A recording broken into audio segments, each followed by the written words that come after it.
देखिए इसी बीच एक और बड़ी खबर है, ईरान की नेवी बोट पर बमबारी की गई है। अमेरिकी बमबारी में नेवी की ये बोट नष्ट हो गई है। सेंटकॉम ने वीडियो जारी किया है। सेंटकॉम यानी अमेरिका की सेंट्रल कमांड जो गल्फ में है, और उसने बताया कि ईरान की एक नेवी बोट उसने भस्म कर दी।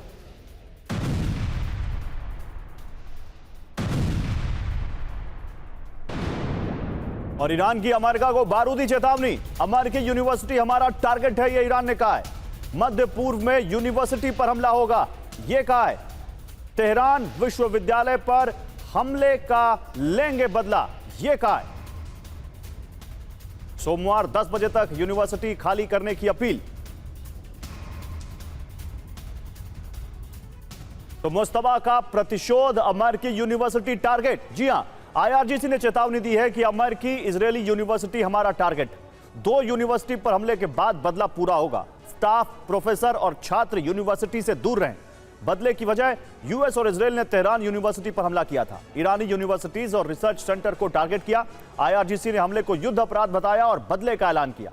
जरूरी बात क्या है, दुबई, अबू धाबी, दोहा और बहरीन में अमेरिकी यूनिवर्सिटी के कैंपस हैं, तो क्या यहां भी अटैक होंगे? अब देखिए इधर तेहरान यूनिवर्सिटी में तबाही का वीडियो सामने आया है। साइंस एंड टेक्नोलॉजी यूनिवर्सिटी पर हमला हुआ है। हमले के बाद यूनिवर्सिटी में भारी तबाही हुई है। कल अमेरिका और इजरायल ने यह अटैक किया था। यह साइंस एंड टेक्नोलॉजी यूनिवर्सिटी है, ईरान के 5 में से सबसे बड़ी 5 यूनिवर्सिटीज में से एक है। मनीष, देखिए अभी तक जंग कहां हो रही थी? अभी जंग हो रही थी मिलिट्री कॉम्प्लेक्सेस पर, मिलिट्री एस्टैब्लिशमेंट पर, सैन्य अड्डों पर, सरकारी ठिकानों पर। अब जंग रेजिडेंशियल कॉम्प्लेक्स से होते होते उन जगहों पर पहुंच गई है जहां पर पढ़ाई लिखाई हो रही है, जहां पर अब आम लोग आते जाते हैं। और वो जो ईरान का जो स्कूल जहां पे इतनी सारी बच्चियां मारी गई, उसको लेकर भी बहुत लगातार अमेरिका और इजरायल पर आरोप लगता है। क्या अगर ये जंग, जैसा आप कह रहे हैं कि प्रोलॉन्ग करेगी, तो अब यहां पर सारे मान्यताएं, सारे जो कन्वेंशन है सब टूट जाएंगे, और अब चाहे यूनिवर्सिटी हो, स्कूल हो, बाजार हो, हर जगह बम गिरने जा रहे हैं? बिल्कुल यही होने वाला है, और ये बात कहते हुए हमें और आपको खुशी नहीं है, लेकिन अफसोस की बात है कि इस युद्ध में वही सब कुछ होने वाला है। दरअसल देखिए, जंग तो आप शुरू कर सकते हैं, लेकिन जंग की दशा और दिशा को कोई तय नहीं कर सकता, और वही हो ही रहा है। अब पहले मिलिट्री एसेट्स के नाम पर अटैक शुरू हुए, फिर ईरान में तो खैर पहले ही दिन बच्चियों के स्कूल पर हमले हुए, फिर अस्पताल पर हमले हुए, फिर यूनिवर्सिटी पर हमले हो गए।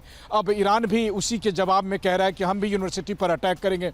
अब यहाँ पर देखिए एक और बात है, इजराइल में तो चलिए आप यूनिवर्सिटी पर अटैक करें कि घरों पर अटैक करें, यहाँ पर एयर डिफेंस सिस्टम है, इसके अलावा अमेरिका के एयर डिफेंस सिस्टम है, ये बहुत हद तक 90% रोक पाएंगे। लेकिन मिडिल ईस्ट में क्या होगा? दुबई में बुर्ज खलीफा जैसे टावर का क्या होगा, या फिर उन तमाम यूनिवर्सिटीज़ का क्या होगा जिसकी लिस्ट आईआरजीसी ने निकाली है? वो इसलिए क्योंकि इजराइल की तुलना में, जो मेरी समझ में वॉर जोन से आ रही है, मिडिल ईस्ट में कम एयर डिफेंस सिस्टम लगे हुए हैं, और इसीलिए देखिए जब वहाँ पर अमेरिका के सैन्य बेस तक सुरक्षित नहीं है, तो अमेरिका की कंपनियां, अमेरिका के बैंक, अमेरिका की यूनिवर्सिटी या अमेरिका के दूसरे और संस्थान वो सुरक्षित नहीं होंगे। और जब ये बात हम कह रहे हैं अमेरिका के, तो ऐसा नहीं है कि खाली वो अमेरिका की, वो अमेरिका और मिडिल ईस्ट के देशों के मिलाकर बने हुए वो तमाम संस्थान हैं। और जब इन सब पर अटैक होगा तो फिर मिडिल ईस्ट में कौन सुरक्षित रहेगा? और जब कोई सुरक्षित नहीं रहेगा तो उसका असर भारत पर भी पड़ेगा। भारत के 90 लाख से अधिक लोग वहाँ काम करते हैं, वहाँ पर बहुत सारे लोग अपना घर, दूसरा घर बनाकर रह रहे हैं। तो वैसी स्थिति में जब पूरे इलाके, सिविलियन इलाके प्रभावित होने लगेंगे, तो एक अलग किस्म का क्योस मचेगा।